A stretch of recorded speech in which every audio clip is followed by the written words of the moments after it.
아들로 이루어진 특별 찬양대가 아니라 그냥 이권사회 찬양인데 무슨 어디 순회 공연 다니는 팀 같아요. 이야, 참 찬양 아름답게 은혜스럽게 참 잘해 주셨고요. 여러분, 우리 교회가 항존직 특별히 이제 권사님들이 60명 이상 되십니다. 하나님이 이렇게 만들어 주신 이유가 있어요. 항존직은 교회와 목숨을 같이 하겠다라고 선서하신 분들이 이렇게 딱 손들었어요. 우리 교회를 하나님이 새성전 새시대에 사용하시려고 은혜의 저수지에 여러분들을 이렇게 고이게 해놓은 거예요.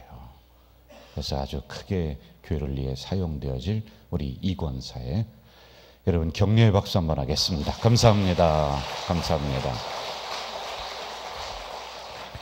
제가 헌금을 위해서 기도하고 그리고 말씀 전합시다. 하나님 아버지, 이 시간에 귀한 헌물을 하나님 전전에 올리는 손길이 여기에 있습니다.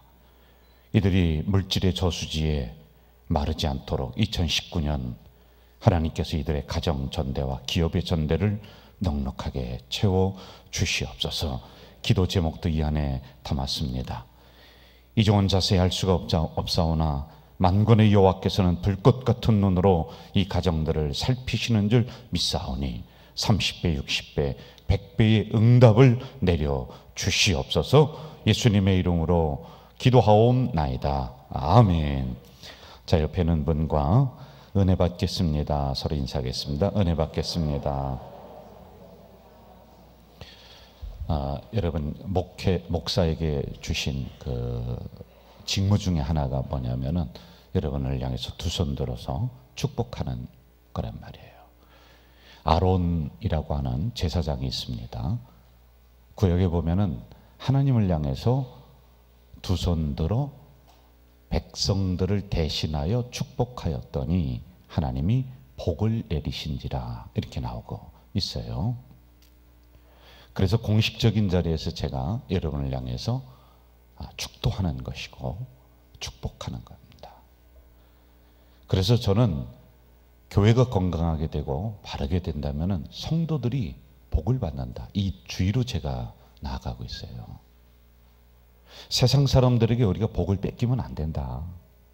그래서 저는 항상 우리 성도들 향해 어느 때는 이름을 불러가면서 또는 기업에 가서 또는 지나가면서 하나님, 저 가정, 저 기업 복 주세요. 늘 그렇게 저는 복을 빌고 있어요. 이걸 축복이라고 하는 거예요. 빌축자, 그렇죠? 그런데 그렇게 복을 빌 때 하나님은 기도를 들으시고 복을 주신지라 이렇게 나온단 말입니다. 저는 이번에 이 특별 새벽 기도를 통해서 우리 성도들에게 부어주시는 놀라운 축복이 일어날 줄로 믿습니다. 그 괜시리 받는 거 말고요, 하나님이 차고 넘치도록 주시는 그 은혜와 그 축복 말입니다. 여러분들도 가정에서 자녀들을 향해서 머리에 손 얹고 기도한다, 그건 no problem, 괜찮습니다. 이 공식적인 자리에서 뭐 축도하고 뭐 손들고 안수하고 그거는 안 되지만은 가정에서는 얼마든지 할 수 있어요. 그러면 그 자녀가 잘 되는 거란 말입니다. 여러분, 은혜에는 세 가지가 있다고 했습니다. 첫 시간에 은혜를 헬라어로 따라해 볼까요? 카리스. 다시 한번 카리스. 아무런 대가를 바라지 않았는데 하나님이 부어주신 은혜가 있단 말이에요. 그래서 어르신들 하는 고백을 들어보세요. 아이고, 모든 게 다 은혜야, 은혜야, 이런 얘기 하잖아요. 돌아봤더니 만 가지가 은혜야. 나는 생각하지도 않았는데 하나님이 부어주신 은혜가 이루 말할 수가 없는 거예요. 그리고 두 번째는 기대한 것보다 예상치 못했던 결과를 주시는 거예요. 나는 10가지만 줬으면 좋겠어요. 그런데 하나님이 1000가지를 주셨어. 나는 자전거 한 대만 있었으면 좋겠어요. 그런데 하나님이 돌아봤더니 자가용도 주셨어요. 이런 은혜가 우리에게 가만히 살펴보면 있다는 겁니다. 여러분, 우리 이 땅에 태어날 때 빈손 들고 온 인생들 아닙니까?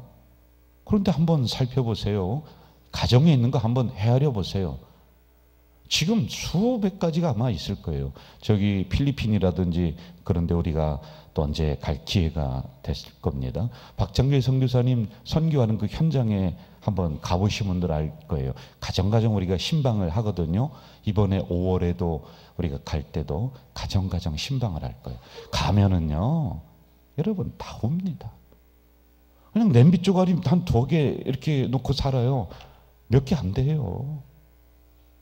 그런데 우리는 우리가 예상한 것보다도 기대한 것보다도 돌아보면은 하나님의 은혜가 이루 말할 수 없어요. 그래서 뭐라고 하느냐? 만극하신 은혜다. 그 얘기하지 않습니까? 그리고 세 번째는 보는 사람에게 기쁨과 즐거움을 준다. 이게 무슨 얘기냐면은 다른 사람이 나를 볼 때, 야, 저 가정은, 저 성도는, 저 집사는, 저 장로님은 뭐 이렇게 잘 되는가? 그래서 보는 사람이 오히려 감동을 얻는, 이게 바로 카리스, 은혜다라고 하는 이 3가지 뜻을 이야기를 해드렸어요. 자, 오늘은 여러분 우리 복사물을 좀 보면서 차근차근 나갈까요? 오늘 마지막 찬양은 310장 찬송가. 자, 이렇게 하세요. 우리 한번 읽어봅시다. 용서하는 은혜와, 시작. 용서하는 은혜와 부어주시는 은혜가 있다. 저를 보실까요? 자, 여러분 누가복음 15장에 보면은 탕자 비유는 다 알고 있죠. 집 나갔어요. 아버지 속을 바글바글 썩였어요. 왜? 재산 가지고 나갔으니까요. 나가서 잘 됐으면 좋은데 어떻게 했어요? 재산 탕진하고 건강 잃고 뭐 갈 데 없는 상황이 돼서 다시 돌아왔는데 아버지가 받아줬어요? 안 받아줬어요? 받아줬어요? 안 받아줬어요? 받아줬죠. 이것도 뭐 돌아왔으니까 잘한 거야. 잘하긴 잘했는데 건강 잃어버렸지, 재산 잃어버렸지, 아버지 속 다 썩였지. 그래서 여러분 있으면서 열심히 했으면 나가도 한참을 저만큼 나갔을 텐데 다시 거꾸로 도망갔다가 와보니 제자리야. 이게 여러분 무슨 얘기냐면 용서하는 은혜. 우리가 세상에 타락합니다. 열심히 신앙생활하다가 다시 세상으로 흘러가는 사람들 많이 볼 거예요. 그러다 10년 동안, 20년 동안, 30년 동안 방학하다가 이런저런 고난을 겪다가 그때서 두 손 들고 돌아옵니다. 잘한 거예요. 잘했어요. 그것도 은혜예요. 하나님의 은혜가 임했으니까 된 거예요. 그런데 좀 아쉬운 게 있어요. 10년, 20년, 30년 동안 정말 예수 잘 믿으면서 있었으면 우리가 나가도 한참을 더 나갔을 거예요. 그런데 그동안에 고난 겪을 거 다 겪고 어려움 겪을 거 다 겪고 그래서 돌아온 것도 잘한 거지만은 이게 이제 용서하는 은혜가 여기까지라는 거예요. 그런데 여러분 잘 보세요. 지금 이런 자리에 나왔습니다. 지금 순종합니다. 지금 기도합니다. 지금 헌신합니다. 이러한 때 받는 은혜는 뭐냐? 부어주시는 은혜예요. 부어주시는 은혜는요, 우리가 지금 계속 전진하고 달려나가고 있는 거예요. 용서하는 은혜는요, 은혜의 저수지에, 은혜의 그 그릇에 은혜의 물이 없어. 물이 없어요. 다 새나갔어요. 그래도 거기까지 온 건 잘한 거예요. 왜? 지금부터 채우면 돼. 채우면 돼. 그런데 여러분 이렇게 특별히 새벽 기도에 나오고 기도 열심히 하고 순종하고 지금 잘하고 있단 말이에요. 그러면요, 영적으로 보면은 여러분들은 모를지 모르지만은 우리의 은혜의 그릇에, 은혜의 저수지에 가득 차고 있는 중이란 말이에요. 이게 뭐냐? 부어주시는 은혜예요. 저는 여러분이 부어주시는 은혜가 임하시기를 주의 이름으로 축원합니다. 주의 이름으로 축원합니다. 65세에 신학을 하신다고 신대원에 제가 학교를 다닐 때 오신 분이 있어요. 그래 그분과 같이 이야기를 하면서 뭐 이런저런 간증을 하는데 그것도 잘한 거예요. 신학한다니까 뭐 잘한 거예요. 근데 이분이 왜 이렇게 늦게 오셨습니까? 그랬더니 자기가 20대, 30대 때 신학을 하려고 했는데 어머니가 그런 권면을 하고 뭐 그런 과정들이 있었더라고요. 그런데 어떻게 하든지 안 하려고 도망가고 그렇게 30년을 허송세월했대. 하는 것마다 안 되더래. 그래서 65세에 이제서 돌아왔다. 그것도 사명 감당하려니까 잘한 거죠. 그런데 그분이 그런 얘기를 해요. 본인이 그런 얘기를 해요. 아이고, 내가 그때 정말 다시 한번 결단하고 그때 뛰어들었으면 젊은 시절에 그 열정을 가지고 하나님 앞에 올렸을 텐데 좀 아쉬움이 있다라는 것이죠. 여러분, 이런 논리와 똑같은 거예요. 65세 신학하니 그 졸업하면은 은퇴시, 안 그래요? 하나님 일을 좀 해야 되는데 이러한 상황이란 말입니다. 힘이 센 삼손이 있죠, 여러분. 삼손 알죠? 힘이 세요. 그런데 그 젊었을 때 하나님이 선택을 했어요. 여러분, 충성하면서 은혜 받았으면 아마 그 집안 열매 굉장히 많이 맺었을 거예요. 그런데요, 하나님이 주신 은혜로, 그 힘으로 쓸데없는 짓 다 해요. 그러다가 마지막에 한 번 사용되어지고 죽어버려요. 그것도 은혜야. 마지막에 꽃도바리에서 하나님이 구원해 주셨으니까 은혜는 은혜요. 맞죠? 그런데 여러분, 그 힘을 가지고 하나님이 주신 그 여러 요건을 가지고 정말 충성했으면은 그 집안에 은혜의 저수지가 고여서 열매가 수도 없이 맺혀졌을 겁니다. 그런데 딴짓하다가 마지막에 눈 빼앗기고, 응? 기둥 한번 밀어서 그렇게 죽이고, 그렇게 하고 본인도 죽는단 말이에요. 그것도 잘하긴 잘했는데, 우리가 정신 차렸다면은, 삼손도 정신 차렸다면은 한참을 더 나갔을 거예요. 여러분, 요셉이라는 인물 우리 성경에 잘 알고 있어요. 그런데 어떻게 했습니까? 젊었을 때 충성했어요. 하나님이 부르셨을 때 그 자리에서 헌신했어요. 그랬더니 하나님이 그 집안에 열매를 풍성하게 맺게 해주시잖아요. 이게 부어주시는 은혜. 할렐루야. 저는 여러분이 지금 우리가 열심히 해야 되는 거예요. 그러면 은혜의 저수지에 가득 구여서 열매 맺는 귀한 은혜가 일어날 줄로 믿습니다. 자, 또 한번 볼까요? 은혜의 주인공이 되어야 합니다. 시작. 은혜의 주인공이 되어야 합니다. 저를 보실까요? 여러분, 개미와 배짱이 이야기 잘 알죠? 요즘 국어책에도 나오나요? 우리 때는 나왔던 것 같아요. 그리고 동화책에도 많이 있어요. 개미는 여름에 열심히 땀 흘려가며 일해요. 배짱이는 어떻게 해요? 기타 치면서 띵까띵까 그 나라에서 놀면서, 야, 저 개미 저 자식 바보다 저거 말이야. 아니, 인생을 즐겨야지. 한 번뿐인 인생, 응? 뭐 어떻게 저렇게 땀만 흘리면서 저렇게 하고 있느냐. 참, 저 머리가 안 돌아간다. 별 얘기 다 했을 거예요. 그런 소리 하거나 말거나 열심히 일했어요. 겨울이 돌아왔습니다. 그런데 개미는 모아뒀던 식량을 가지고 그 한겨울 고난이에요. 그 중에 잘 먹고 있는 거예요. 그랬더니 배짱이는 어떻게 합니까? 그때 먹을 게 없어. 그러니 놀렸던 그 개미에게 찾아가서 고개 숙이며 부끄럽게 나 좀 먹을 것 좀 달라 구하는 그런 장면이 나오지 않습니까? 속으로 아마 개미가 그랬을 거예요. 야, 너 내가 땀 흘리며 일할 때 너는 뭐 했냐? 너는 뭐 했냐? 아마 이 이야기 할 것 같습니다. 전쟁을 할 때도 보면은 전쟁은 피 흘리면서 합니다. 그렇죠? 전쟁이 끝나고 이깁니다. 이기고 이제 승리하고 다 끝났어요. 그러면 그 다음에 뭐를 하느냐면 논공행상을 해요. 이게 공과 과, 그리고 공과에 따라서, 그리고 열심히 했느냐 적게 했느냐에 따라서 가지고 있는 부분들을 나누는 거예요. 실적에 따라서 그 사람에게 상을 주는 거예요. 상을 주는 거예요. 어떤 사람은 전쟁할 때 앞에 최전방에 나가서 막 피땀 흘리면서 적군과 싸워서 이겼단 말입니다. 어떤 사람은 뒤에 있었단 말입니다. 어떤 사람은 도망갔단 말입니다. 어떤 사람은 뒷짐 짓고 있어요. 전쟁하는데요. 그런데 그런 것을 보면서 상을 주는 걸 농공행상이라고 한단 말이에요. 자, 여러분, 하나님의 큰 그림을 봐야 돼요. 하나님이 우리 교회를 지금 움직여가고 있는 이런 상황에, 이게 영적으로 보면 전쟁의 상황입니다. 이런 상황에서 하나님이 이 전쟁 마치면서 우리들에게 농공행상, 그러니까 우리가 어떻게 이 자리에 임했느냐에 따라서 하나님이 은혜를 쏟아부어 주실 텐데, 어떤 사람은 뒷짐짓고 있었어요. 그런 상황에서 어떤 사람은 맨 앞장서서 기도의 자리, 눈물의 자리, 헌신의 자리, 무릎의 자리, 그렇게 했어요. 근데 똑같이 주겠습니까? 아니에요. 저는 이왕이면은 여러분들이 은혜의 주인공이 되기를 바라요. 그러려면은 이러한 상황에서 너 그때 뭐 했느냐 하나님이 물으실 때 부끄럽게 우리가 할 이야기 없는 것이 아니라 하나님, 제가 성전 기둥 붙잡고 기도했습니다. 제가 새 성전 질 때 벽돌 한 장 붙잡고 눈물을 흘리며 기도했습니다.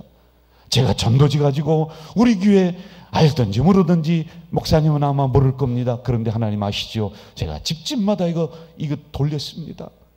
하나님이 물으실 그때의 은혜의 주인공 돼야지 은혜의 꽃도발이 있으면 되겠습니까? 할렐루야. 한번 따라해 봅시다. 나는 은혜의 주인공이 되겠습니다. 자, 여러분, 그리고 마지막으로, 그러면 이런 은혜를 우리가 어떻게 사용할 것인가, 여기에 따라서 하나님이 더 주시기도 하고 덜 주시기도 하고 아니면은 있는 것도 뺏어가십니다. 아마 한 번만 더 따라해 볼까요? 은혜는 하나님이 주시는 것이다. 그래서 하나님의 선물이에요. 이거 만약에 잘못 사용한다면 하나님이 거두십니다. 잘 사용하는 사람에게는 은혜 주시고, 이게 육체의 은혜, 영의 은혜, 자녀의 은혜, 계속 그 사람에게 쏟아부어 주시는, 부어주시는 은혜가 계속 임한단 말입니다. 이 말씀을 우리가 잘 받아야 돼요. 이게 어디 나오냐? 오늘 본문에 나오고 있단 말이죠. 자, 제가 34절을 다시 한번 읽을게요. 35절까지. 소금이 좋은 것이나 소금도 만일 그 맛을 잃으면 무엇으로 짜게 하리요? 땅에도 거름에도 쓸데가 없어 내버리느니라. 들을 귀가 있는 자는 들을지어다. 이렇게 나오고 있어요. 자, 들어볼까요? 첫째, 소금을 가지고 제가 세 가지만 이야기를 하는 거예요. 맛을 내는 성도가 되어야지만이 하나님이 부어주시는 은혜, 은혜의 주인공으로 더 만들어주시는 거예요.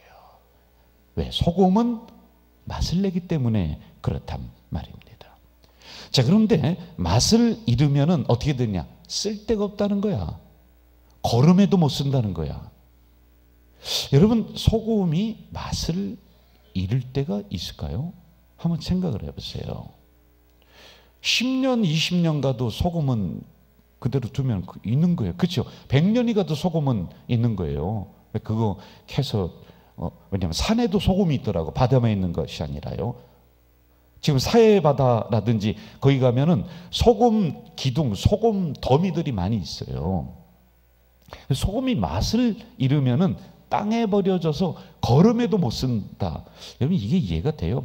맛을 어떻게 잃겠습니까? 맛을 잃을 때는 언제냐? 물이 들어가면은 짠맛이 싹 빠집니다. 그럼 거름은 뭐냐?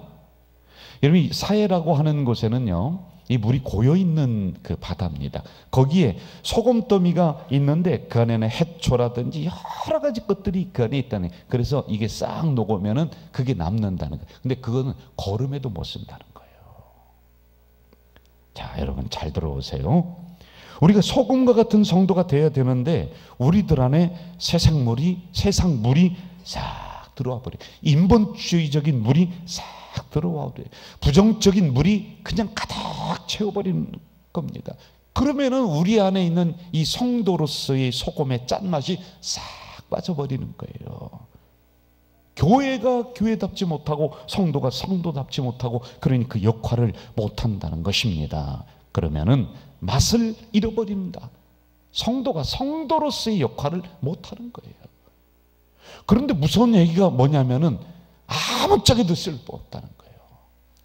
버려졌는데 거름더미에도 사용하지 못할 정도로 나는 너를 쓸 데가 없다. 하나님 그렇게 하시면 어떻게 할 거예요? 나는 너희들 교회를 내가 한번 사용해 버렸더니 쓸 곳이 없구나. 왜? 짠맛이 잃어버리면 이렇게 돼버린다는 거예요. 여러분, 소금 맛을 내는 역할을 우리가 해야 돼요. 소금은 맛을 내죠. 그런데 소금이 많이 들어가면 무슨 맛이 나요? 그것도 몰라요? 소금을 많이 넣었다 그러면 무슨 맛이 나요? 짠맛이 날 거 아니에요. 소금을 적게 넣었다 그러면 무슨 맛이 나요? 싱겁잖아요. 그럼 어떻게 돼요? 소금이 알맞게 있어야죠.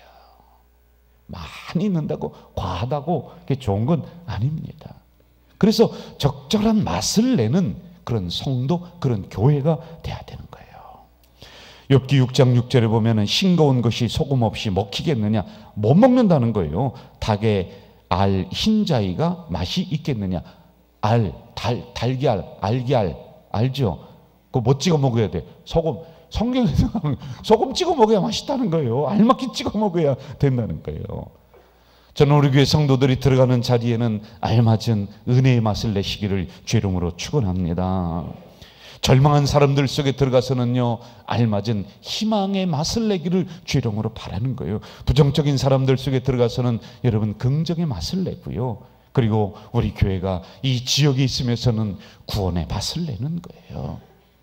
그럼 그런 성도들에게 하나님이 부어주시는 은혜의 주인공으로 더 만들어 주실 줄로 믿습니다. 자, 두 번째 한번 볼까요? 뭐가 되어야 된다? 여기 봅시다. 따라해 볼까요? 방부제가 되어야 합니다. 다시 한번, 방부제가 되어야 합니다. 참 제가요, 마음이 아픈 게 있습니다. 뭐냐면은 성도들을 섬기면서 우리가 교육자들이 함께 해나가요. 그러면은 저는 목회적 감각이 있어서 어떻게 하냐면, 저 김 집사님 은혜 받는 자리에 있다가 지금 저 뒤로 가고 또 눈빛도 이상하고 나만 보면 피하고 이제 시험 들었다는 거거든요. 뭔가 모르지만 하여간 그게 있다는 거예요. 그럼 제가 우리 교육자들에게 그런 얘기를 해요. 찾아가라.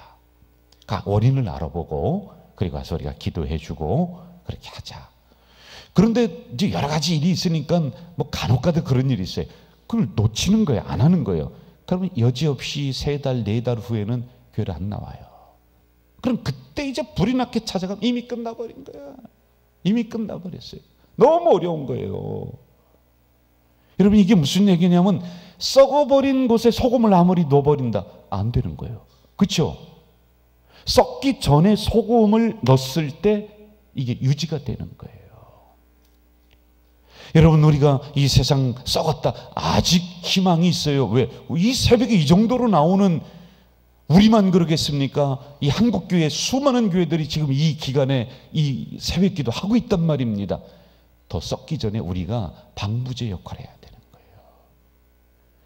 정치하는 기독교인이 들어간 자리에는 정치인들 다 썩었다 하지만은 아직 그래도 희망이 있으니까 더 썩지 않게 방부제 역할을 해야지요. 그 사람 들어가 있는데도 여전히 정치는 더 썩어져 간다. 그럼 우리가 방부제 역할을 못 하는 거란 말이에요. 그 다음에 다 썩은 다음에 하려고 하면 이미 끝나버리고 이미 다 게임 끝이에요. 안 돼요. 그때는 아무리 소금을 들이붓는다 할지라도 소금 할아버지가 들어가도 안 되는 거란 말이에요. 우리 성도가 들어간 기업은 더 이상 썩지 않고 더 이상 어렵지 않고 유지되고 더 발전되는, 여러분이 들어간 직장에는 더 이상 어려움없고 썩지 않고 부흥되는 그러한 역할을 우리가 해야 돼요. 그러한 성도들에게 하나님은 부어주시는 은혜의 주인공, 그래서 열매 맺게 하시는 줄로 믿습니다. 할렐루야. 마지막으로 한번 좀 볼까요? 자, 세 번째 시작. 치료제가 되어야 합니다. 제가요, 저를 보시죠. 저는 목을 사용하는 사람 아니에요? 목 사용하는 게 말을 많이 한다는 거죠. 그러면 이게 아파요. 그럼 어떤 분이 목사님 요거 뭐 칙칙 뿌리는 거 요거 있어요. 이거 좀 한번 뿌려보세요. 어떤 분은 무슨 꿀 그 갖다 그렇게 좀 해보세요. 근데 이거보다 좋은 게 없어요. 뭐냐면 소금을 한 요만큼 미지근한 물에 타서요, 이렇게 입에다 놓고서 하고서 뱉는 거야. 아니면 삼키는 거야. 그러면 여기에 있는 편도선이 싹 없어지는 거예요. 치료제 역할이에요. 이 소금이 치료제 역할도 한단 말입니다. 은혜 받은 성도가 들어가는 그 자리에 아픈 성도가 낫고, 기도 안 하던 자리에 그 성도가 들어가면 기도하고, 마음에 상처받았던 사람들 있는 그 자리에 여러분 들어가면은 그 상처를 씻어주는, 우리 교회는 이 지역의 눈물을 씻어주는, 아픔을 씻어주는 소금과 같은 치료제와 같은 그 역할을 하는 성도, 우리가 그렇게 사용되어질 때 하나님은 부어주시는 은혜의 주인공 되게 하셔서 열매 맺게 하실 줄로 믿습니다. 여러분 부어주시는 은혜 받으시길 바라요. 2019년 할렐루야. 그리고 은혜의 주인공 되시기를 주의 이름으로 부탁드립니다. 이 시간에 우리 310장 찬송하면서 이 찬송 마치면은 제가 기도 제목 드릴게요. 우리 기도하고 그리고 돌아가시면 되겠습니다.